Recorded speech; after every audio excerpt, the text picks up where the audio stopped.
TDP అధినేత CM Chandrababu చుట్టూ రాజకీయాలు ముసురుకున్నాయి. చంద్రబాబుకు ఇప్పుడు టీడీపీ బండి ఓవర్లోడ్ అవుతుందన్న టెన్షన్ పట్టుకుంది. అందుకే ఆయనకు ముందు నుయ్యి వెనుక గొయ్యి అన్న చందంగా ఉంది. కొంతమంది సీనియర్ నాయకులు తిరిగి పార్టీలోకి వస్తామని చెబుతున్నా ఆయన నిర్ణయం తీసుకునే విషయంలో చాలా ఆచితూచి అడుగులు వేయాల్సిన పరిస్థితి. మరీ ముఖ్యంగా ఇద్దరు కీలక సీనియర్ నేతలు తిరిగి పార్టీలోకి వచ్చే విషయంలో చంద్రబాబు ఎందుకు అంతలా సతమతమవుతున్నారు? బాబునే టెన్షన్ పెడుతున్న ఆ ఇద్దరు నేతలు ఎవరు? ఆ స్టోరీ ఏంటో చూద్దాం. ఉమ్మడి ప్రకాశం జిల్లాకి చెందిన ఇద్దరు నాయకులు వైసీపీ నుంచి టీడీపీలోకి చేరేందుకు కొన్నాళ్లుగా ప్రయత్నం చేస్తున్నారు.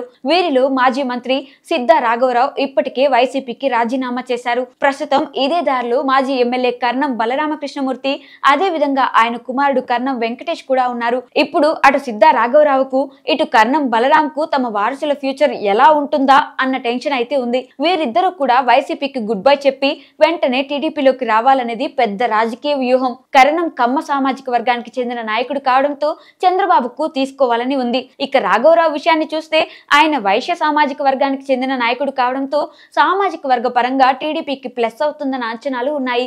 గత చంద్రబాబు ప్రభుత్వంలో టీడీపీలో ఉన్నవారే పైగా సిద్ధా మంత్రిగా కూడా పనిచేశారు. వీరిద్దరిని పార్టీలో చేర్చుకునే విషయంలో గ్రీన్ సిగ్నల్ ఇవ్వాలని చంద్రబాబు ఆలోచిస్తున్నా క్షేత్రస్థాయిలో నాయకులు మాత్రం వీరిని తీసుకోవద్దని సంకేతాలను బలంగా పంపిస్తున్నారు. పార్టీలో వీరిద్దరికి గతంలో ఇచ్చిన ప్రాధాన్యం, అదే విధంగా అనేక వ్యాపార అవకాశాలు వంటివి గుర్తు చేస్తూ ఎంత చేసినా కూడా వారు పార్టీకి ద్రోహం చేశారనేది ఇప్పుడు వినిపిస్తున్న మాట.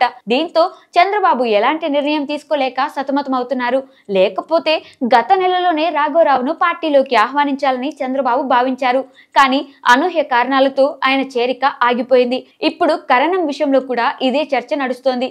మొత్తానికి ప్రకాశం జిల్లాలో బలమైన ఇద్దరు నాయకులను తీసుకునేందుకు చంద్రబాబు సిద్ధంగానే ఉన్నారు. క్షేత్రస్థాయిలో తెలుగు తమ్ముళ్లు మాత్రం వీరిని పార్టీలోకి తీసుకునే విషయంలో తీవ్రంగా విభేదిస్తుండటంతో ఈ విషయంలో ఎటూ తేల్చుకోలేక బాబు ఇబ్బంది పడుతున్నారు. మరోవైపు ఎన్నికలు జరిగి కేవలం 2 మాసాలే అయిన నేపథ్యంలో ఇలాంటి వారిని ప్రోత్సహించి ఎందుకు వివాదాలు పెంచుకోవాలన్న వ్యూహం కూడా కనిపిస్తోంది. అందుకే మరి కొన్నాళ్ల పాటు వేచి చూసే ధోరణిలోనే చంద్రబాబు ఉన్నారనేది సీనియర్ల మాట. తీసుకుంటారు కానీ ఇప్పుడే కాదు, కొంతకాలం వేచి చూడాలి, దేనికైనా సమయం రావాలి అని లోకేష్ అన్నట్టు టాక్.